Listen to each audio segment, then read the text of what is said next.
What is going on, guys? My name is Patrick, aka Chief Pat, and today bringing you guys episode 3 of my 2-week Titan series. So we're starting today at 3,860 trophies, and it's safe to say this was the slowest episode yet. I tried to find as many raids as possible. I did a bunch of raiding last night on Thursday, and I even woke up this morning pretty early to try to get some raids in while I watched some golf, and I couldn't find anything. And I know I was complaining about it on Twitter with some of the other Clash YouTubers like Nick at Night, who are also searching up here around 3,900 trophies. So it's been a struggle, but let's go and attack some bases, and let me show you guys what I've got, as well as I do have a defensive replay at the very end. So I asked you guys in the last episode what army compositions you want to see, and a lot of you guys, some of you guys said some pretty troll stuff like all goblins, but a lot of you guys wanted to see some air attacks, and I thought I would train up on that over the next couple of days. So I'm going to try to do that. It's a little bit risky seeing as I only find like one base every 45 minutes to an hour, and even like over the last 12 hours it's been like one base every 2 hours. So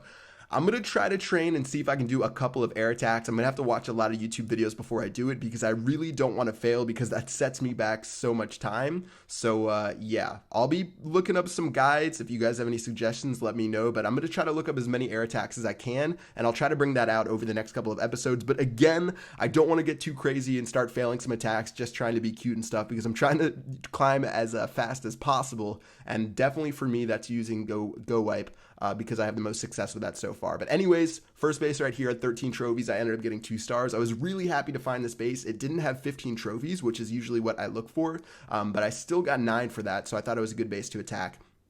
And let's go ahead and check out this next base right here. So I recorded the replay of this one because when I'm recording these raids, on the first 2 episodes, I was actually recording them. Like, I was just recording all the time that I was skipping through bases, but eventually I was getting these 4-hour-long files, and I had to search through it to find raids. So I think I might have a lot of my raids in the future be replays, just so I don't have to take up my entire hard drive of searching through the clouds. But anyways, enough complaining about that. Let's go ahead and attack this base. And I start off by attacking it from 2 separate sides. So I attack from the bottom and I attack from the top right. I used wall breakers on one side and a jump spell on the other side, and it actually worked out perfectly and gave me another jump spell that I could use to attack the center of this guy's base.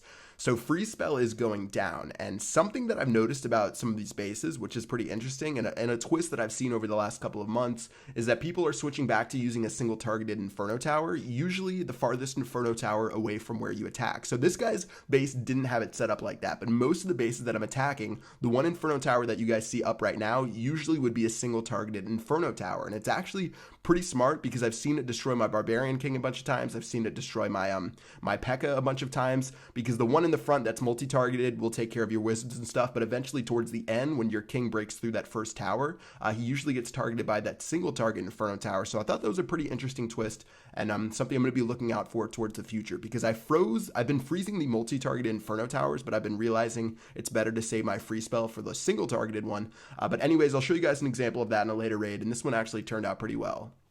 So not enough bodyguards to try to get 3 stars against this base. If I had another golem left, maybe my queen could have run around and shot everything, but still 12 trophies, not bad at all. And let's go ahead and check out this next base right here.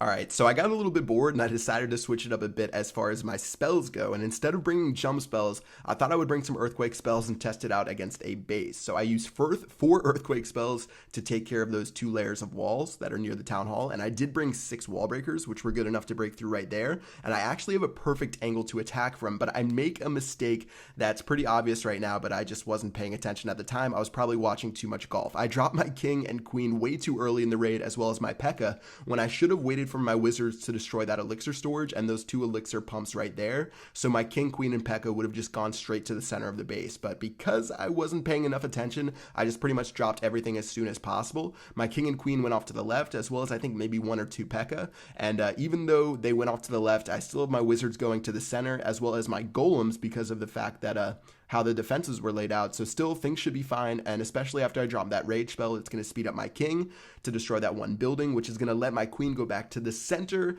and I'm going to be fine to get 50% in this raid. So a little bit sloppy there. I chose a really good place to attack from by dropping those earthquake spells and those wall breakers, but again, I needed to be a little bit more careful with dropping my troops, and I made a mistake in dropping my troops too quickly and letting them go off to the left. So something I definitely need to keep track of and not mess up in the future, because again, when you lose a raid, it sets you so far back. And speaking of losing a raid, let's go ahead and check out this first defense I want to show you guys with my base right here. So a lot of people ask why players leave their town hall outside of their base, especially when they're up in the like high Champions League. And I think I've talked about it before, but I just want to talk about it one more time. So the reason I have my town hall on the outside, if I put my town hall inside of my base, if someone, let's say a player who's in Titan League, he finds my base and he sees I'm worth 1 trophy, but my town hall's on the inside, he's probably going to skip my base and look for a better offer. But let's say someone's in Titan League and finds my base and my town hall's on the outside and I'm only worth 1 trophy, 95% of the time, I get attacked by people that are higher than me. They take my town hall and they leave, and I only lose 1 trophy when I get a shield on defense, which is pretty amazing. Whereas if I have my town hall in the center, most likely those higher level guys aren't going to attack me for 1 trophy and risk losing 39. And then someone from the lower champion league is going to find me, and they're going to have 40 trophies available. And if they 2-star my base, I'm going to lose something like 27 trophies. So it's way better to keep your town hall on the outside, at least where I'm at. Once I get higher up, and if I get into the Titan League, then I'm definitely going to need to put it back into the center. But when you're around 3,700 to 4,000 trophies, I'd say it's definitely better to keep your town hall on the outside and get those free shields that only cost you 1 trophy each. So that's why I do that. That's why you guys see so many town hall snipes up in the higher Champions League, even the Titan League.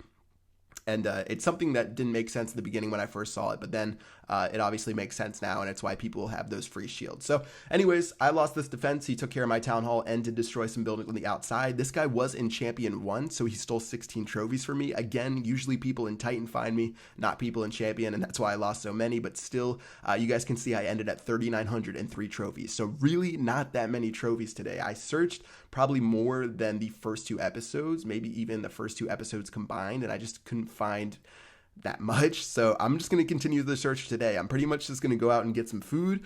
I'm going to go back and watch some more golf, play some Clash, if you can call searching through the clouds playing Clash, and hopefully I can have some better success finding bases. I know there's bases out there. Sometimes you just go through slow periods where you can't find anything, but hopefully over the next 24 hours I can gain maybe another 60 to 100 trophies. I feel like that would be pretty solid, and we'll definitely be on our way to Titan League. So 200 trophies away right now. I hope you guys enjoyed this episode. Until tomorrow, I will see you guys later. Peace out.